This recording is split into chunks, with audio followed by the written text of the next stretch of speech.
Hello everyone and welcome back to my channel. My name is Charlie Herman and welcome to Charlie's Cruise Tips and Reviews. So today's video is going to be a little bit of a tip video and a little bit of a review. It's because I'm going to be talking about cruising out of Port Canaveral, Florida, which is the first time I have cruised out of that port. So I'm going to give a couple of tips on what I think you should and should not do when you cruise out of there.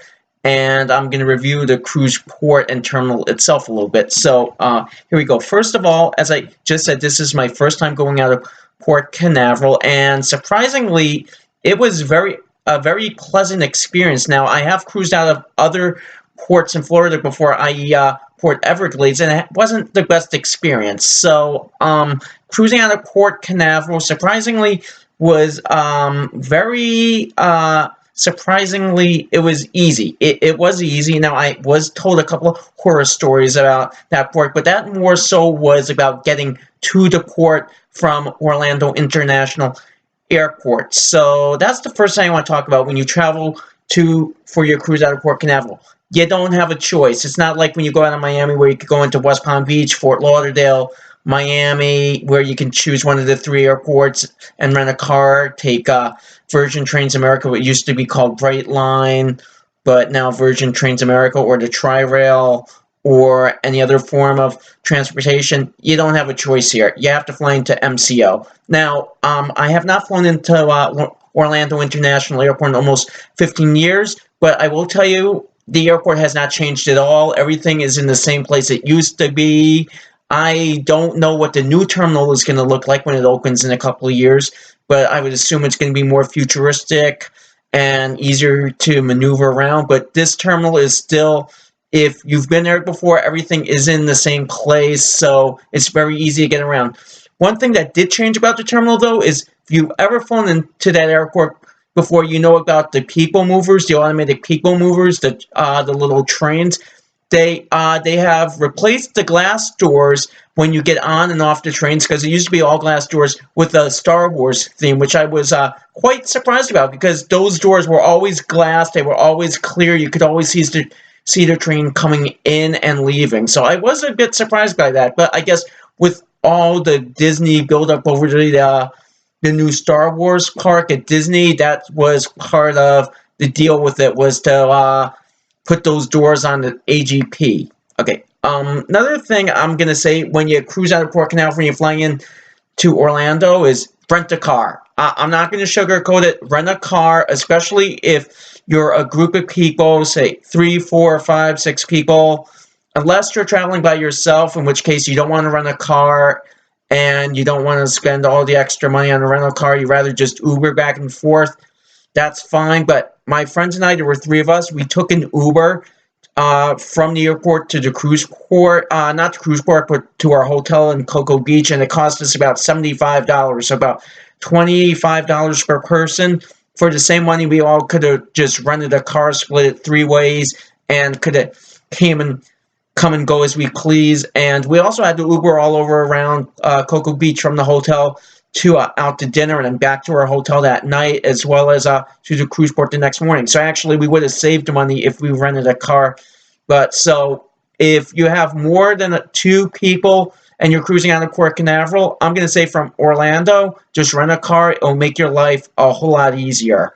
So if you have a certain rental car company you like to use, trust me, Orlando International has them all. It's a major airport. They have all the major car rental companies. You won't have a problem renting a car, and it'll just make your life 100% easier.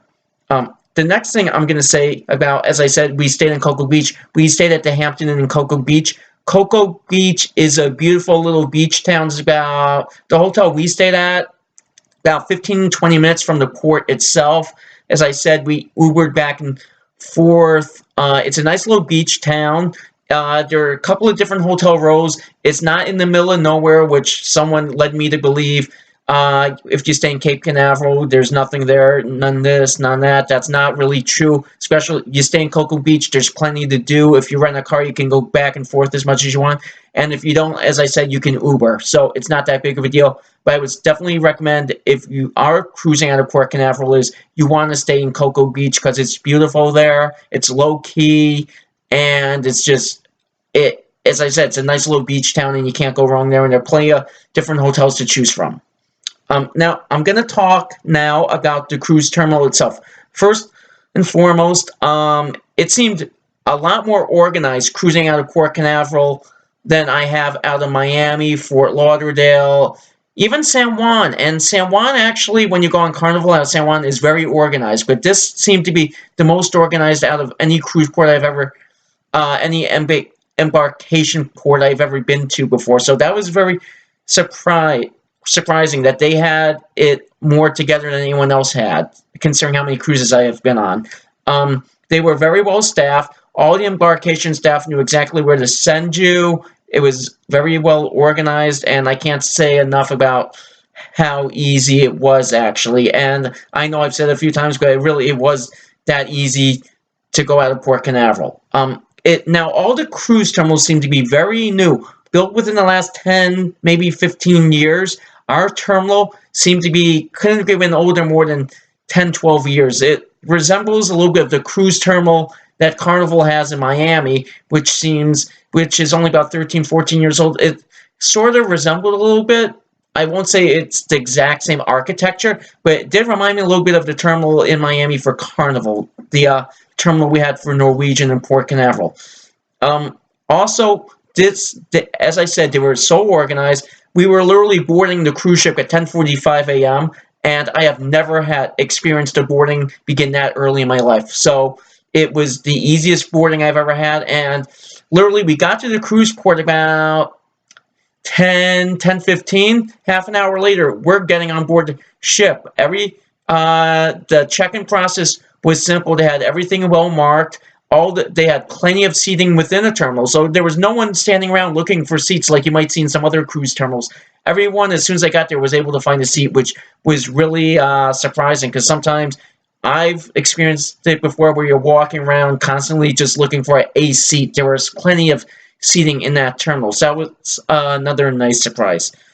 The last thing I want to talk about the cruise terminal was when we were getting off the ship. This, by far, was the easiest disembarkation I ever had. It was so simple. I can't even, I'm not even making this up.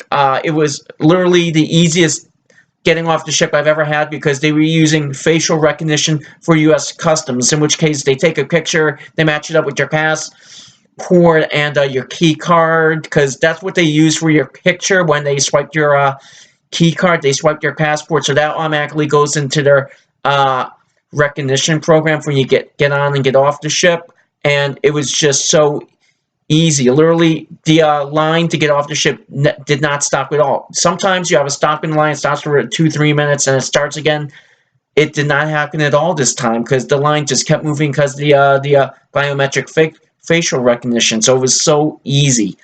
Another thing they do compared to other cruise ports, which I was a little bit surprised by, and it was a good surprise, is that when they have the luggage waiting for you in the cruise terminal, they're waiting on tables. They by the color code they use for the tags, when you check your bags, and you pick them up the next morning when you get off the ship, they were waiting for you on tables. Unlike other cruise ports I've been to where they're just lined up on the floor, they were literally on the table, which made it a little bit harder to find. But at the same time, you're not worrying about it being on the floor, anything getting dirt or anything on it. So it was a very nice surprise and a very simple procedure. So in closing, I'm going to say I will definitely consider Port Canaveral for future cruises if I can't go out of Miami. Miami is still my favorite cruise port. San Juan is my second, but if I am not cruising out of Puerto Rico, I am going to definitely consider Port Canaveral as my second option to go out of Florida, because it just proved to be a lot easier than I thought it would be, and it was just a very nice experience. I would definitely do it again. So thank you for watching my channel, and I will be back with another video soon. Thank you and good night.